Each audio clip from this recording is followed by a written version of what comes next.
Salutations à toutes et à tous, bienvenue dans la cabane aux histoires. On est de retour dans le décor habituel avec des nouveaux amis pour découvrir une nouvelle histoire, ou plutôt des histoires, puisque l'album du jour est un peu particulier, et ce à plus d'un titre. Il s'agit de Petites histoires d'amour qui tournent court, des éditions Chocolat Jeunesse. Donc comme vous pouvez le voir, il s'agit d'un grand livre avec beaucoup d'histoires dedans. Donc à chaque fois je vous dirai qui l'a écrite et qui l'a illustrée. Et forcément comme il y en a beaucoup, on va voir cet album en 2 fois. Donc vous connaissez déjà la prochaine Vendredi Histoire. Puisqu'il s'agira de la suite de ces petites histoires d'amour qui tournent court. Donc à votre avis, avec un titre pareil, est-ce que ces histoires vont bien se terminer? Il n'y a qu'un seul moyen de le savoir, c'est d'écouter les histoires. Arlette Lablette de Justine Lemonnier, illustré par Renaud Forestier. On raconte que sous les flots, c'est Arlette Lablette la plus belle. Les écailles luisantes, l'œil mutin, la queue badine. Il va sans dire que Riquel Brochet, mâle dominant des étangs, l'a bien remarqué et y pense sans arrêt. Un jour, affamé, il part en chasse. Devinez sur qui il tombe, notre Brochet? Arlette. Ses yeux doux n'y feront rien. Il la mange d'une traite. La nature est bien faite, l'amour un peu moins. À la foire de Guillaume Aldebert, illustré par Adolidé. Sur le stand d'une fête foraine était posée une jolie pomme d'amour bien rouge au sourire caramélisé. Juste au-dessus de cette dernière, flottait un céleste ballon d'hélium à tête de clown, retenu par une ficelle. Tous les deux se regardaient amoureusement et se languissaient, nourrissant l'espoir qu'un jour un enfant passant par là les achetât pour les réunir à tout jamais. Par un bel après-midi de juillet, à l'heure du goûter, un certain Gaspard à taches de rousseur faisait à sa mère, devant l'étalage, un formidable caprice. « Maman, j'ai faim! Maman, tu m'achètes un ballon clown ?» Devant l'insistance du bambin, la mère ne put que céder et fit sans vraiment le savoir l'acquisition des 2 sujets amoureux. La pomme et le ballon, côte à côte, allaient enfin vivre heureux. Mais Gaspard, dans son exaltation, dévora d'une traite la pomme et lâcha malencontreusement le ballon, qui disparut entre les nuages. Le dessert caramélisé s'en voulut d'être aussi bonne pomme, tandis que le ballon regretta sa légèreté. Jean Mou et Mimi Radi, de Fabienne Roulier, illustré par Bérengère de la Porte. Lorsque Mimi Radi expliqua à Jean Mou qu'elle allait déménager dans quelques jours, ses moustaches touchèrent terre. Quelle catastrophe! Les maîtres de sa voisine préférée quitteraient bientôt la région en emportant meubles, enfants, cabanes, balançoires et chats. Reprenant un peu du poil de la bête, il tenta de se rassurer en racontant à Mimi Radi qu'il n'était pas rare qu'en pareilles circonstances, les humains abandonnent leurs animaux. L'effet rassurant recherché ne trouva pas vraiment écho chez Mimi Radi, qui courut chez elle affolée. Le jour du départ arriva. Dans sa caisse, prête à être chargée dans la voiture, Mimi Radi regarda une dernière fois son Jean Mou, les yeux brillants de tristesse. « Écris-moi » lui miaula-t-elle. Jean Mou dormit 48 heures sur le radiateur afin de se remettre de ses émotions. Puis il entreprit ce qu'il n'avait jusqu'alors jamais entrepris, écrire une lettre. Épuisé mais fier, il posta sa lettre qui n'arriva jamais à destination. Certains facteurs expliqueront que cela peut se produire lorsque l'on écrit comme un chat.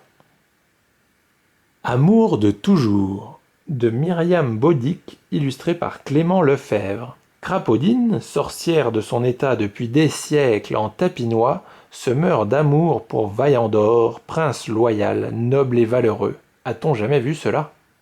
Alors qu'elle s'acharne à dénicher dans son grimoire une combine pour l'épouser en juste noces, elle doit se rendre à l'évidence. Elle, spécialiste des verrues cornues tordues velues, n'y connaît absolument rien aux finasseries tendres et sentimentales. Elle se tourne donc vers sa consoeur et amie de toujours, Fielina, dont le talent de marieuse est connu à 1000 lieues à la ronde, et lui ouvre son cœur. Ce charmant prince doit coûte que coûte lui succomber. Fielina s'y entend en enchantements de toutes sortes.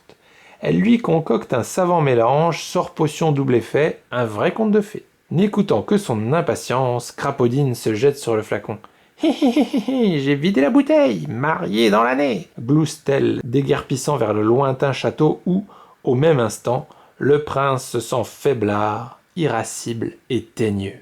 Oups, avoue Fialina. Je n'y suis pas allé avec le dos de la cuillère.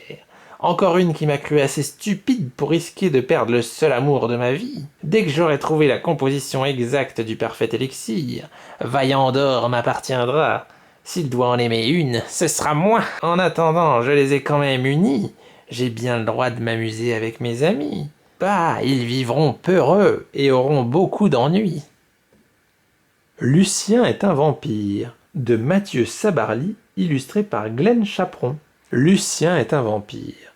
Il dort le jour, vit la nuit et parfois même se transforme en chauve-souris. Bérengère est boulangère, elle est la reine de la brioche légère. Chaque matin aux aurores, quand Lucien rentre chez lui, il passe devant la boulangerie où Bérengère prépare ses viennoiseries. Il la trouve fraîche et délicieuse. Elle le trouve fascinante et distinguée. Autour d'une pâtisserie, rendez-vous est pris. Le moment venu, Bérengère craque comme une biscotte pour ce prétendant si intrigant et dans l'attente d'un baiser, se penche vers lui les yeux fermés. Mais Lucien ne peut s'en empêcher. C'est son cou qu'il s'empresse de croquer. La chenille et l'escargot, de Raphaël Beau, création des personnages Anne-Valérie Dupont, photo J. Soufflet et graphisme Raphaël Beau. Ce matin, le bel escargot est accosté par la chenille. « Que fais-tu dans cette coquille ?» dit la chenille à l'escargot. « Je m'y calfeutre, jeune fille, de crainte de me retrouver sans ma coquille, l'âme cassée et le cœur sur une béquille. »« Oh, n'aie pas peur, je suis gentille, dit la chenille à l'escargot. Sors de ta maison, gros nigaud, et viens avec moi en Castille. » Or, l'escargot qui n'osait pas a réfléchi dans sa coquille. Dehors attendait la chenille, que l'escargot se décida. Il réfléchit tout le printemps. « C'est entendu, dit-il. Partons. » Quand il sortit, le papillon était parti depuis longtemps. En traversant la rue, de Pauline Croze, illustré par Auriol Vidal. Depuis son magasin, il voyait toujours cette fille qui traversait la rue et s'arrêtait devant la vitrine de bijoux. Il était très timide et n'osait jamais l'aborder, mais il décida de prendre son courage à deux mains et de lui parler le prochain matin. Le lendemain, parmi la foule de gens et de voitures, près d'un camion de peinture, des ouvriers s'affairaient sur le trottoir.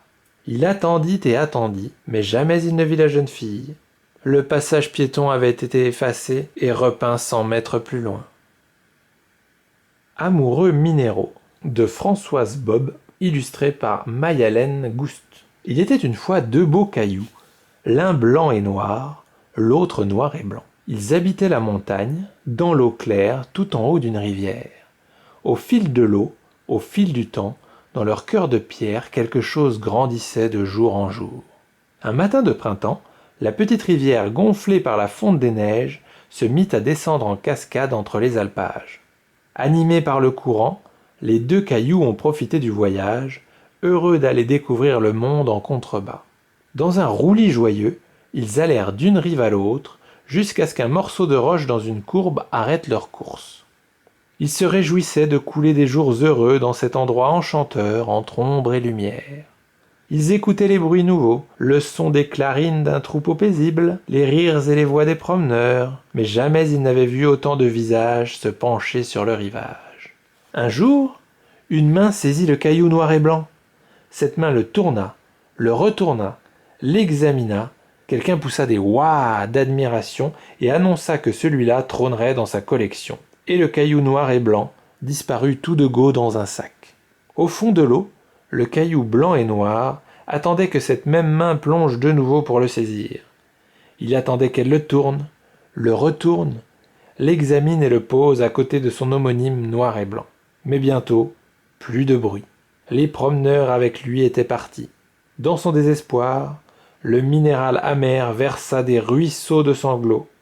Qui peut soupçonner un océan de chagrin au fond de l'eau?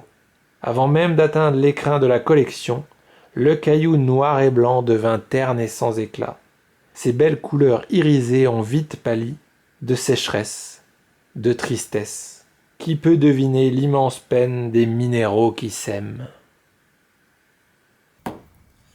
fin pour le moment. Et voilà, je vous ai donc lu une partie des histoires présentes dans cet album. On verra les autres la prochaine fois. Mais du coup, jusque-là, c'est laquelle votre histoire préférée et pourquoi ? Donc voilà, sur ces bonnes paroles, je vous souhaite à toutes et à tous une excellente journée. Et je vous dis à la semaine prochaine pour la suite des petites histoires d'amour qui tournent court. Salut!